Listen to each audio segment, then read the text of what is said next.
Hello everyone, my name is Saurabh Beri. दोस्तों, आज हम बात करने जा रहे हैं कैपजेमिनी के रिक्रूटमेंट प्रोसेस के बारे में, जिसमें मैं सेलेक्ट भी हुआ था और उसका सारा प्रोसेस बताने वाला हूं कि स्टार्ट से लेकर एंड तक क्या चीज़ें रहने वाली हैं, कि क्या पे पैकेज था मेरे लिए और बहुत सारी चीज़ें। तो बने रहिए वीडियो के साथ। चलिए शुरू करते हैं।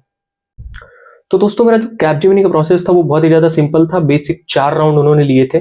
तो जो सबसे पहला राउंड था वो था मेरा एप्टीट्यूड और एस्से राउंड। उसमें उन्होंने मेरे से एप्टीट्यूड के, लॉजिकल रीजनिंग के, डेटा इंटरप्रिटेशन के और यही सब लॉजिकल क्वेश्चंस पूछे गए थे, जो कि नॉर्मली आप कर लोगे, बहुत ईजी होते हैं। उसके बाद एक लास्ट में एस्से लिखना था आपको, और तो वो ऐसे भी काफ़ी अच्छे से हो गया था दोस्तों, क्योंकि नॉर्मली ऐसे होता है, क्योंकि नॉर्मल टॉपिक पे होता है। कभी क्रिप्टो करेंसी, एआई और फ्यूचरिस्टिक चीज़ों पे, इन सब चीज़ों पे ही ऐसे होता है। उसमें 2 ऑप्शन भी कभी कभी आ जाते हैं कि आपको 2 में से कोई एक चूज करना होता है। इसके बाद दोस्तों, जो मेरा दूसरा राउंड हुआ था कैपजेमिनी में, वो था मेरा टेक्निकल मशीन राउंड कह लो या टेक्निकल राउंड कह लो, लेकिन वो कंप्यूटर पे देने वाला था। तो टेक्निकल क्वेश्चन राउंड था वो। उसमें बेसिकली क्या हुआ था कि मेरे से पूछे गए थे सारे डीबीएमएस के, ऑपरेटिंग सिस्टम के, इन सब तरीकों के सेट ऑफ क्वेश्चंस थे जो कि आपको बताने थे। और वो बहुत इजी था यार। वो ऑप्शनल चॉइस थे, तो कोई ज़्यादा दिक्कत हो नहीं रही थी, सब कुछ आराम से हो जाएगा आपका। उसके अलावा दोस्तों, जो तीसरा राउंड था वो था टेक्निकल इंटरव्यू। ये एक सिंगल टेक्निकल इंटरव्यू राउंड था, जो कि आपका किसी टेक्निकल पर्सन के साथ हुआ था। उसमें 2 लोग बैठे हुए थे। उन्होंने सबसे पहले मेरे रिज्यूमे से गो थ्रू करा, सारी चीज़ें उससे पूछी, प्रोजेक्ट से पूछा, जो जो प्रोजेक्ट मैंने बनाया था, वेबसाइट और एक एप्लीकेशन मैंने मेंशन करा था अपने प्रोजेक्ट में, तो मैंने उसको बताया। उसके बाद उन्होंने खुद से भी क्वेश्चन पूछे, जैसे मैंने सी प्लस प्लस और जावा मेंशन किया था, तो सी प्लस प्लस से बहुत क्वेश्चन आया। उसने बोला कि कौन से लैंग्वेज में ज़्यादा कंफर्टेबल है। मैंने कहा सी प्लस प्लस में, क्योंकि हालांकि वो मेरे को बहुत अच्छे से आती है दोस्तों। तो उसमें एचटीएल के क्वेश्चन, वेक्टर के क्वेश्चन और नॉर्मली यही सब क्वेश्चन, और 2 उसने डीएसए के मेरे से लॉजिक पूछे थे, डीएसए क्वेश्चन के लॉजिक पूछे थे, उसको मैंने बताया था। और एक उसने ऐसे ही सिंपल प्राइम नंबर का क्वेश्चन पूछ लिया था, तो वो बहुत आराम से मैंने बता दिया था दोस्तों। उसके बाद टेक्निकल इंटरव्यू खत्म होता है, उसके बाद मेल वगैरह आती है।